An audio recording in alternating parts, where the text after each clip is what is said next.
104 vjet nga lindja e lekut, të monedhës zyrtare shqiptare. Më 16 shkurt u emërtua monedha e parë zyrtare shqiptare lek.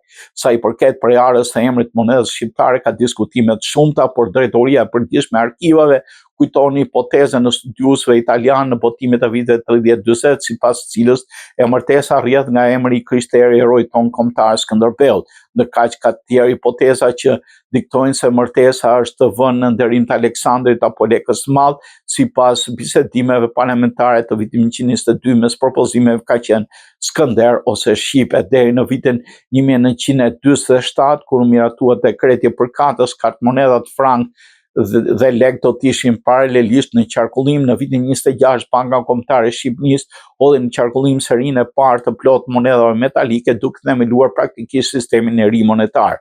Prerë të strukturuan sipas vlerës dhe metalet. Emisioni i vitit 26 i dha monedhës shqiptare një identitet unifikuar, prerjet të standardizuara, metalet përcaktuara me ligj, lidhje të qartë me kartmonedhat e para të atij viti.